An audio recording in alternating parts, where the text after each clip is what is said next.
여러분 반갑습니다. 단군자손TV에 오신 것을 진심으로 환영합니다. 오늘은 지난 시간에 이어서 부도지 이야기 두 번째 시간입니다. 지난 시간에는 대략적인 내력과 얽힌 사연, 우리가 부도지를 접하기까지 어떠한 내력이 있었는지 그 부도지 자체의 역사에 대해서 한번 알아보았습니다. 오늘은 부도지가 총 33장으로 구성이 되어 있는데 그 중에서 26장까지가 부도지라고 할 수가 있고 27장부터 33장까지는 소부도지라고 해서 신라의 이야기입니다. 제가 부도지는 한민족의 창세기이다 이렇게 말씀을 드렸는데요. 비단 한민족뿐만 아니라 전 세계를 아우르는 그러한 창세기로서의 가치가 굉장히 다분하다 이렇게 말씀을 드릴 수가 있겠습니다. 제가 부도지를 말씀드리는 그 목적이라고 할까요? 그 의도는 이 부도지를 통해서 우리 한민족의 원형, 본래 처음부터 가지고 있었던 뿌리가 되는 형태, 뿌리가 되는 모양을 찾을 수 있다 이렇게 저는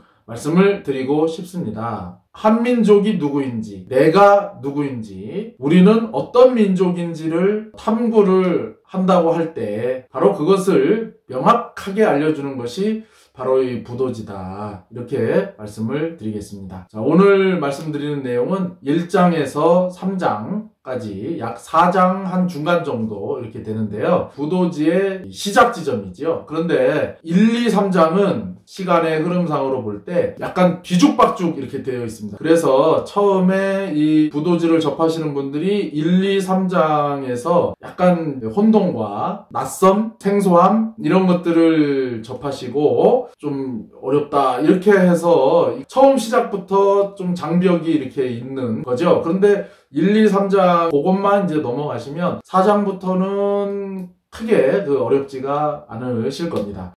부도지를 역사로 보는 것은 조금 무리가 있죠. 아무래도 이것은 하나의 신화로 이렇게 봐야 될 것 같습니다. 그런데 신화는 단순한 허구다, 허구에 불과한 이야기다라고 접근을 하면 그것은 어떠한 인류학적인 그런 측면에서도 옳지 않고 우리가 이 한국학, 국학이라고 하는 입장에서도 그것은 옳지 않다고 봅니다.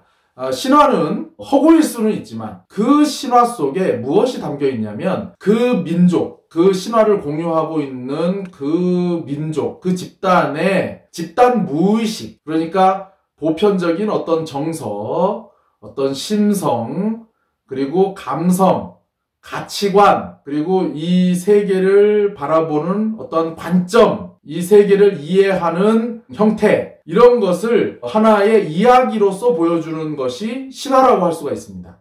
그래서 그 신화를 알게 되면 그 민족을 알 수 있고 그 사람들의 생각을 알 수가 있는 것이지요. 그래서 부도지를 통해서 우리 한민족의 한번 원형을 탐구를 해보시자 이러한 취지로 접근을 해주시면 좋을 것 같습니다. 자, 여러분들의 이해를 돕기 위해서 부도지와 아주 흡사한 이야기가 있습니다. 흡사하면서도 많은 분들이 알고 있는 이야기가 있습니다. 대표적인 창세기라고 할 수 있는 에덴 동산의 이야기지요. 그 에덴 동산의 이야기와 한번 같이 다루어서 말씀을 드리도록 하겠습니다. 이 부도지는 에덴 동산의 이야기와 상당히 흡사합니다. 초보자의 관점에서 봤을 때는 매우 흡사합니다. 그런데 깊이 들어가면 들어갈수록 이야기의 구조는 비슷한 플롯이 있는데 한 번 더 들어가게 되면은 전혀 다른 이야기다 이렇게 말씀을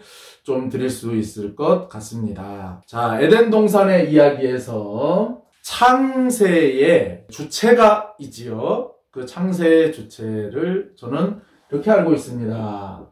태초에 말씀이 있었다 이렇게 나오지요. 그런데 부도지에는 어떻게 나올까요? 태초에 율려라고 나옵니다. 자, 우리가 율이라고 하는 것은 어떠한 율법 이런 것처럼 하나의 법 이런 것을 이제 얘기를 하고요. 려라고 하는 것은 음악 이런 것을 대략적으로 뜻한다고 합니다. 우리가 사전에 또 찾아보게 되면은 율은 양적인 음악이다. 려는 음적인 음악이다. 이렇게도 설명을 합니다. 약간의 이해를 돕기 위해서 말씀을 드리면은 율려는 둘 다 어떠한 그 질서라고 할 수가 있는데요. 율의 성격은 코스모스에 가깝습니다. 우주를 뜻하죠. 이 코스모스는 하나의 질서, 이런 의미가 있습니다. 그러면 려는 어떤 의미를 좀 가지고 있을까요? 질서긴 질서인데 약간의 불규칙적인, 변칙적인 그런 의미가 있죠. 바로 카오스, 이런 의미를 가지고 있다. 이렇게 저는 말씀을 드리고 싶습니다. 자, 에덴 동산에서 태초에 말씀이 있었다. 이렇게 나와 있는데요. 우리가 알고 있는 거는 번역된 거를 알고 있는 거지 않습니까? 바이블이라고 하는 것을 성경이다. 이렇게 번역을 했고, 근데 원문에 보게 되면은 로고스 이렇게 나와 있다고 합니다. 태초에 무엇이 있었냐? 로고스. 이거를 이제 번역을 해서 말씀이 있었다. 이렇게 번역을 한 건데, 이 로고스라고 하는 것에도 질서라는 의미가 분명히 있습니다. 이 어떤 법칙, 그런 의미가 있습니다. 그래서 이것이 이제 창세의 주체라고 할 수가 있죠. 태초에 말씀이 있었다. 태초에 율려가 있었다. 비슷하죠, 어떻게 보면은. 자, 근데 저는 여기에서 과학에 대한 거는 참 문외한이지만은 그런 걸 보게 되면은 이렇게도 얘기를 합니다. 에너지, 율려를 어떤 에너지로 봐도 좋을 것 같아요. 에너지의 종류가 많이 있는데 지금 과학자들은 암흑 물질이다, 뭐 이런 얘기도 하고, 태초에 어떤 빅뱅이 있을 때 엄청난 에너지가 나왔다, 그런 얘기도 있습니다. 그래서 이 율려라는 것을 일단 에너지다. 우리 조상님들은 기운이라 그랬죠. 기운이다. 이렇게 한번 추상적으로라도 한번 생각을 해보자는 거죠. 이제 7일 동안 이 세상을 만든다, 이렇게 얘기를 하지요. 그래서 6일 동안 만들고 7일째 되는 날은 쉬었다, 이런 얘기가 있습니다. 그러면 태초에 말씀이 있었고, 거기에서 이제 흙으로 빚어서 아담과 갈비뼈를 빼가지고 이불을 만들고, 거기에서 선악과가 있었는데 다른 거는 이제 마음대로 해도 되는데 이 선악과는 절대 따먹지 마라, 이렇게 했지요. 그런데 이 이브가 뱀의 꼬임에 넘어가서, 사탄의 꼬임에 넘어가서 그것을 먹고, 이제 이런 스토리가 이렇게 있습니다. 자, 그런데 부도지는 그 내용이 아주 좀 디테일합니다. 최대한 간단하게 한번 설명을 해보겠습니다.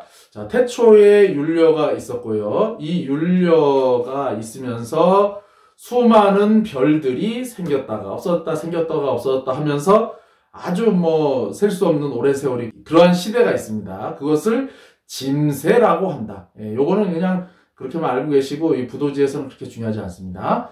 근데 짐세에서 누가 이제 나오냐면은 마고가 이제 탄생을 하게 됩니다. 그럼 마고는 누구냐? 우리가 옛날에 마로, 마 농사를 지어가지고 마로 이제 섬유를 만들어서 옷을 입고 했죠. 바로 배틀을 짜고, 그래서 그 마자를 씁니다. 고는 오래된 어머니, 큰 어머니. 이 마라고 하는 것은 한문도 물론 뭐 의미가 있지만은 좀 더 소리에 우리는 집중할 필요가 있을 것 같아요. 인간이라는 존재가 태어나서 제일 먼저 이 구강구조상 할 수 있는 말이 마입니다. 마. 그래서 마가 무엇을 뜻하죠? 바로 엄마를 뜻하죠. 그래서 아기가 제일 먼저 이 엄마를 발음을 하고, 그 다음에 이제 조금 발달을 하면은 아빠를 이제 찾습니다. 이 전 세계 공통적으로 마마, 마미, 엄마, 이거는 어머니를 뜻합니다. 그래서 마라고 하는 것은 그 어머니를 뜻하고, 고라고 하는 것은 아주 오래된 어머니, 근원의 어머니. 저번 시간에 제가 이 마고가 굳이 비유를 하자면 가이아와 같은 그런 비슷한 개념이다, 이렇게 말씀을 드렸습니다. 그런데 더 깊이 들어가면은 사실은 마고라고 하는 개념과 가이아라고 하는 개념은 완전히 다릅니다. 우리나라에 그 얼마 전에 도깨비라는 드라마가 있었죠. 그것을 서양에 번역을 하면서 고블린, 이렇게 번역을 했습니다. 자, 그런데 억지로 번역을 한 거죠, 사실은. 어떤 비슷한 개념이 찾다가 보니까 그렇게 번역을 한 건데, 근데 사실 따지고 보면은 우리나라의 그 도깨비라는 개념과 서양의 고블린이라는 개념은 완전히 다른 개념이죠. 그런 거와 마찬가지로 이 마고라는 존재와 가이아라고 하는 존재는 완전히 다른 존재다. 이렇게 저는 말씀을 드리겠습니다. 그래서 이 마고가 짐새에 태어나서 마고성이라고 하는 것이 생깁니다. 말 그대로 성입니다, 성. 우리가 화성 할 때 그런 성. 이 마고성은 어떻게 생겼냐면은 이렇게 네모나게 생겼어요. 이 구조가 나옵니다. 지상에서 가장 높은 성이다. 총 성이 몇 개가 있냐면은 3개의 성이 있습니다. 실달성이 있고 허달성이 있고 마고성이 있는데 뭐 그 나머지 2개는 그냥 모르셔도 괜찮습니다. 그 마고성이 어떻게 생겼냐면은 이제 이런 네모난 성이다 이렇게 이제 되어 있는데 아주 재밌는 것이 있습니다. 여러분 파라다이스라는 말을 아실 거예요. 어떤 낙원을 뜻하는 말인데 이 파라다이스도 그 어원을 쫓아가다 보면 네모난 성이다 이런 뜻을 가지고 있다고 합니다. 그리고 저는 이 마고성의 구조가 어떻게 생겼을까를 상상을 해보다가 티베트의 스님들이 그리는 그림이 있습니다. 바로 만다라라고 하는 그림이죠. 우리나라에도 이제 많이 지금 소개가 돼서 이제 상식적으로들 많이 아실 텐데요. 그 만다라를 보면 저 같은 경우에는 이 마고성이 떠오릅니다. 저런 구조가 아니었을까? 이제 이런 느낌이 사실은 드는데 불교에 이 불탑이 있죠. 석가탑, 다보탑 이런 것처럼 불탑이 있는데 우리가 이렇게 보면은 이렇게 세워져 있죠. 이렇게 이제 불탑은 세워져 있습니다. 그런데 불탑을 만약에 하늘에서 본다고 하면은 어떨까요? 이런 형태가 나오겠죠. 그래서 마고성은 이런 이제 형태로 이루어져 있고 동서남북에 각각의 이 성문이 있습니다. 근데 가운데에는 뭐가 있냐면 여기에서 아주 중요한 또 단어가 등장을 합니다. 천부라고 하는 단어가 등장을 하는데요. 바로 천부경 할 때 그 천부고 단군사화에도 보게 되면은 환웅이 이 삼위태백지방을 바라보면서 가히 홍인간하나 땅이로다. 아버지 환인이 환웅을 그 삼위태백지방으로 보내면서 혼자 안 보내지요. 풍백이 따라가고 우사, 운사 그리고 삼천의 무리가 같이 붙지요. 붙으면서 무엇을 줍니까? 천부삼인을 줍니다. 천부인, 천부삼인. 근데 그것이 부도지 이야기에도 그대로 등장을 합니다. 처음부터 등장을 하는데요. 바로 마고성의 한가운데에 천부를 봉수하였다. 천부를 받들어서 모셨다. 굉장한 보물인 거죠, 이것이. 자, 이 천부라고 하는 것을 여러분들이 기억을 하실 필요가 있고요. 자, 아까 창세의 주체가 율려라고 했는데요.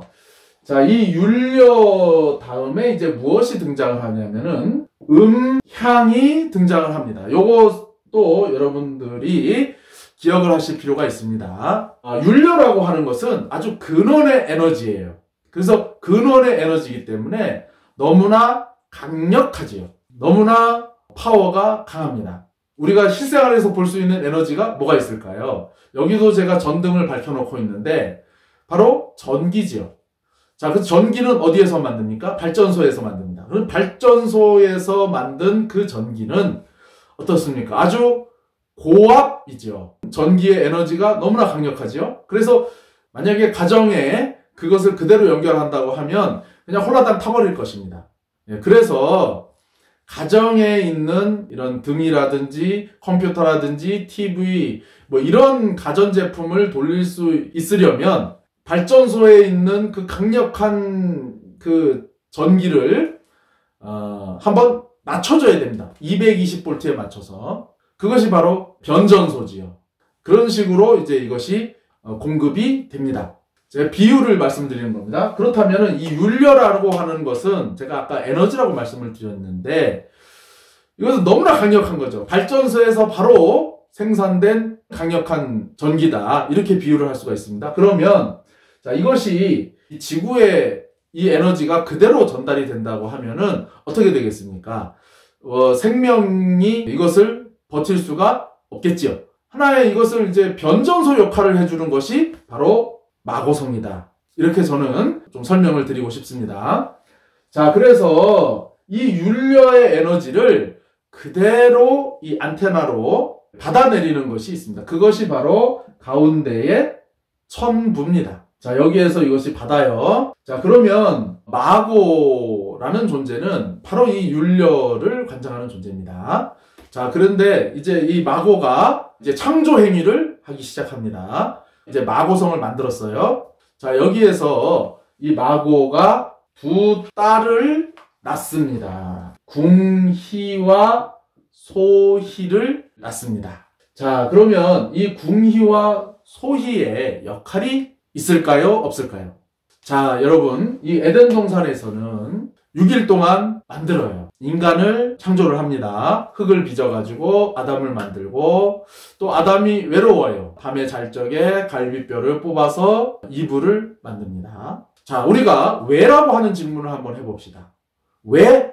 인간을 왜 만드는? 왜? 좀 모호하다는 거죠. 인간이라는 존재를 왜 만들었는가? 부도지에서는 이것이 명확합니다. 인간이라는 존재를 왜 만들었는지. 자, 이거 보십시오. 여기서부터 이제 나옵니다. 궁희와 소희를 낳았어요. 무성생식으로 낳아서 궁희와 소희에게 어떤 일을 주냐면은 오음 7조를 맡아보게 하였다. 자, 여기서 음이 나오죠. 자, 이것이 이제 중요합니다. 아까 전에 제가 율려가 변해서 무엇이 된다? 향이 된다. 이렇게 말씀을 드렸습니다. 자, 율려는 발전소에 있는 그 강력한 에너지예요. 그러면 이 지구에 와서 이 지구의 그런 연약한 생명들에게 맞는 그러한 단계로 이것을 이제 조정을 해줘야 되는데 그 조정된 에너지가 뭐냐면 향입니다.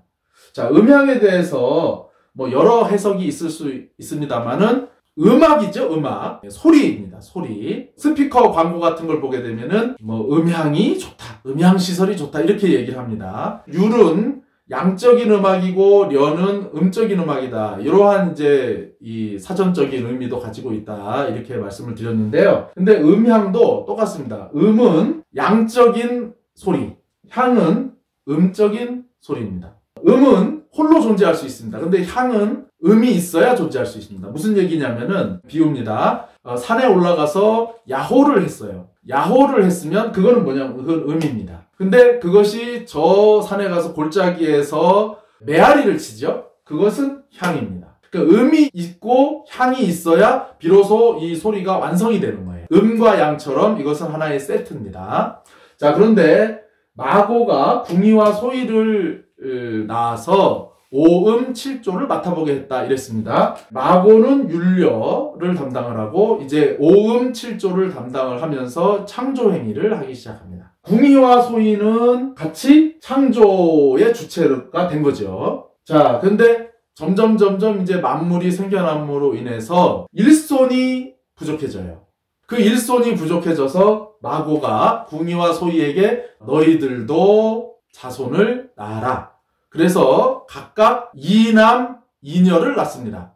부도지에서는 사천인 사천녀 이렇게 나옵니다. 궁희가 황궁씨와 청궁씨를 낳습니다. 소희가 백소씨와 흑소씨를 낳습니다. 자, 이거는 세트입니다. 왜 남자 이름만 있고 여자 이름은 없냐? 잠깐 그것은 좀 내려놔 주시고 세트입니다. 남자 여자입니다. 이것이. 그래서 사천인 사천녀가 이제 생깁니다. 이분들은 무슨 역할을 하느냐? 음을 맡아보기 시작합니다. 음을 관장한다. 음을 관섭한다. 이렇게 얘기를 하는데 마고성에서 관을 쌓아놓고 소리를 만든다. 이것이 이분들의 일입니다. 음악이 나왔죠? 소리가 나왔죠? 악기를 보게 되면은 여러 가지 악기가 있죠? 타악기도 있고 현악기도 있고 관악기가 있습니다. 타악기는 두드려서 소리를 내는 악기죠. 북이라든지 현악기는 바이올린처럼 활주를 해서 만드는 건데 관악기는 이 관, 대표적으로 피리 같은 그러한 악기입니다. 그러면 관을 쌓아놓고 소리를 만들었다. 피리같이 관을 쌓아놓고 소리를 만드는 겁니다. 내가 후 불면은 어떤 그런 거기에 맞게 소리가 만들어지겠죠. 바로 음을 만드는 것이 이분들의 역할입니다. 자, 그 근원의 에너지는 어디서 나오나요?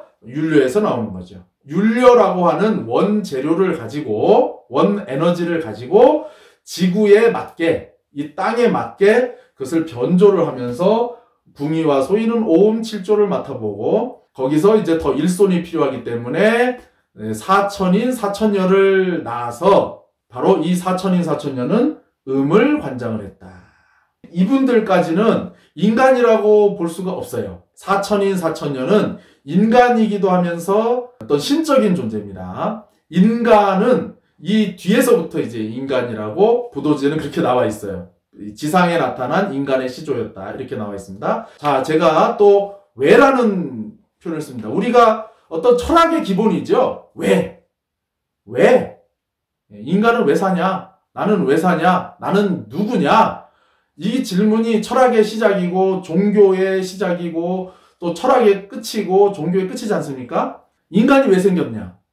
자, 부도지는 이렇게 나옵니다. 그때 만물의 본음을, 소리, 본음을 관장하는 사람은 있었는데, 자, 아까 전에 제가 음과 세트가 뭐라 그랬죠? 향이라 그랬죠. 향을 맡아보는 자가 없었기에 만물이 잠깐 사이에 생기고 잠깐 사이에 사라지고 유지가 되지를 못했다. 향을 맡아보는 존재가 필요하겠구나. 우리가 저 윤료라고 하는 걸 가지고 음을 만들어서 주면 그것을 받아주는 존재가 있어야 되겠구나. 저기서 아 하면 듣고 아 해줄 수 있는 존재가 있어야 되는구나. 이제 여기까지는 무성생식으로 나오신 분들이에요. 이분들은 마고가 사천인 사천녀가 서로 혼인을 해서 자녀를 낳아라. 3남 3녀씩을 낳습니다. 여기도 3남 3녀, 여기도 3남 3녀, 3남 3녀, 3남 3녀. 자, 그러면은 어떻게 되지요? 총 24명이, 자, 24명이지만은 12명의 남자와 12명의 여자니까 12쌍의 시조가 생깁니다. 부도지에서는 이렇게 얘기를 합니다. 이들이 최초에 나타난 인간의 시조였다. 12쌍의 시조가 이제 비로소 생깁니다.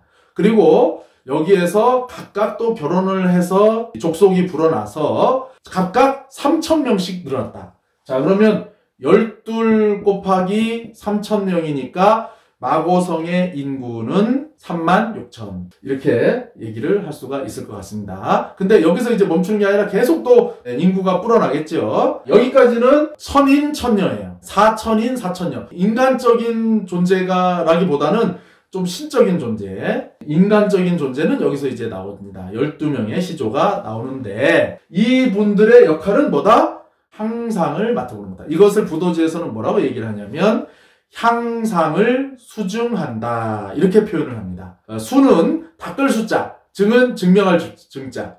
사천인 사천녀 시조가 저 천인들이 음을 이제 관을 쌓아놓고 음을 쫙 만들어주면 그것을 닦아서 증명한다. 그래서 하늘에는 음이 있고 땅에는 향을 맡아보는 이 존재가 있어서 이 음향이 이제 고르게 균형이 맞지 않습니까? 균형이 맞으니까 비로소 만물이 조화롭게 유지가 되었다.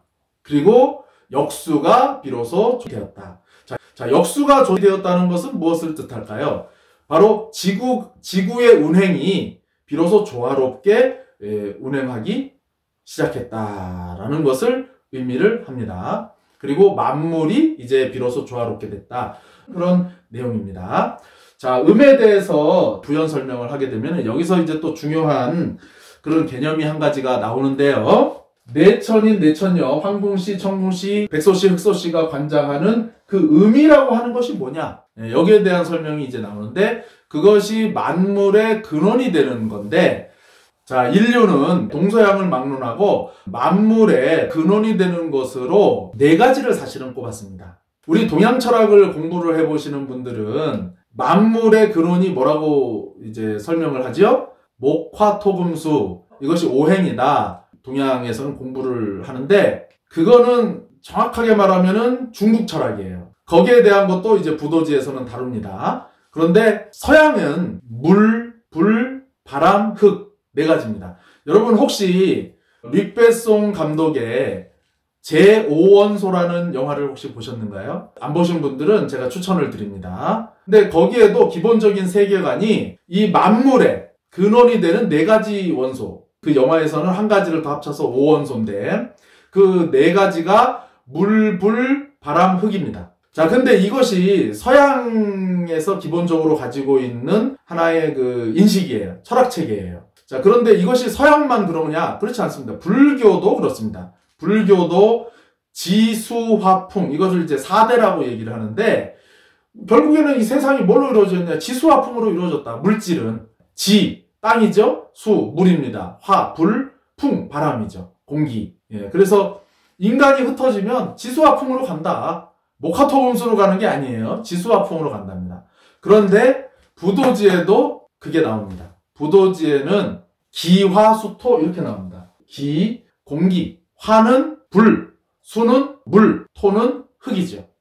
예, 그래서 황궁씨는 토를 담당을 하고, 백소씨는 기를 담당을 하고, 공기죠. 청궁씨는 물을 담당을 하고, 흑소씨는 불을 담당을 한다. 만물의 본음, 음이 뭐냐? 기화수토다. 물, 불, 바람, 흙이다. 그거를 이제 이 내천인 내천녀가 맡아봅니다. 그것을 받아서 향으로 수증하는 존재가 바로 인간이라는 존재다. 그래서 우리 민족은 원래 오행이 아니에요. 부도지에 의하면. 오행은 이것을 변형시킨 겁니다. 부도지의 뒤쪽에 보면은 나옵니다. 그래서 우리가 알고 있는 어떤 그런 상식 체계를 상당히 깨는 그런 게 이제 있습니다. 자, 다시 돌아와서 제가 왜라고 말씀을 드렸는데, 왜? 인간이라는 존재가 왜 생겼는가? 인간이라는 존재는 창조의 주체로서 또는 창조의 주체의 자녀로서 창조의 주체와 함께 이 지구상에서 창조와 조화를 같이 함께하는 존재. 이 생명과 이 지구라는 그 자체조차도 아주 조화롭게 존재하는데 필수 불가결의 존재. 반드시 있어야만 하는 존재. 조절하는 존재. 그것이 바로 인간이라는 존재입니다. 부도지에 의하면 인간이라는 존재가 없으면 이 만물은 본래 모습을 잃어버린다는 거죠. 그러니까 얼마나 인간이라는 존재가 대단한 존재라는 겁니다. 인간이 곧 신이고, 인간이 곧 창조주고, 인간이 곧 조화주라는 겁니다. 자, 그런데 이러한 어떤 인식이 우리 민족에게 비교적 최근까지도 이런 것이 존재했어요. 예를 들어가지고 조선시대만까지만 하더라도 비가 안 옵니다. 가뭄이 듭니다. 그러면 어떻게 생각했느냐? 왕은 내가 덕이 없어서 이 가뭄이 든다. 이렇게 생각을 했고요. 또 이게 약간 좀 웃길 수도 있는데 지금의 어떤 사고방식으로 보면은 미신이다. 이렇게 볼 수도 있는데 더 한번 깊이 생각해 볼 필요가 있습니다. 가뭄이 들고 뭔가 기후가 고르지 못한 것은 노처녀, 노총각이 많아서 이 한이 쌓여가지고 이것이 이 세상에 영향을 줘서 기후에 변화가 있는 것이다. 이렇게 생각을 했어요. 그래서 노처녀, 노총각들을 나라에서 막 결혼을 시켜주고 이랬습니다. 인간의 생각이, 인간의 감정이, 인간의 정서가 이 세상 만물에 영향을 미친다는 것이 밑에 깔려있는 겁니다. 바로 부도지적인 사고방식인 거죠. 인간이 그 음을 잘 받아서 향을 만들었을 때 만물이 역수도 조절되고 심지어는 지구가 태양의 주위를 도는 것조차도 고르게 되게 되었다라고 나오는 겁니다. 만물이 비로소 본래 모습을 가지고 조화롭게 존재하게 되었다. 인간이라는 존재가 그 향상을 수중함으로 인해서 바로 인간이라는 존재는 만물이 조화롭게 존재하는데 창조주적인 역할을 하는 그러한 존재다. 얼마나 대단한 존재냐는 거죠. 인간은 무임승차하지 않았습니다. 인간은 존재의 의미가 있습니다. 그것이 우리 민족의 인간관이에요. 하느님과 같이, 신과 같이, 창조주와 같이 이 세상을 아주 조화롭게 경영하는 존재, 운영하는 존재. 그것이 인간이다. 그 행위를 한 것에 대해서도 아주 이 부도지에서는 아주 명확하게 설명을 합니다. 마고성이 네모난 형태로 이루어져 있었다 이렇게 말씀을 드렸지 않습니까?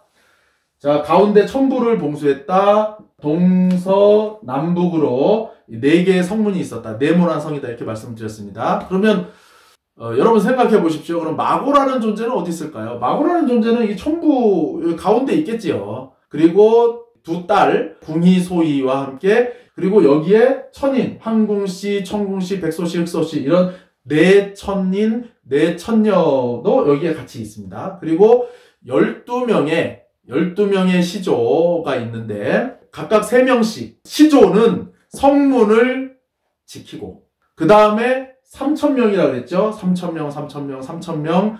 이 3,000명씩 되는 그 자손들은 만물의 향상을 수증을 했다.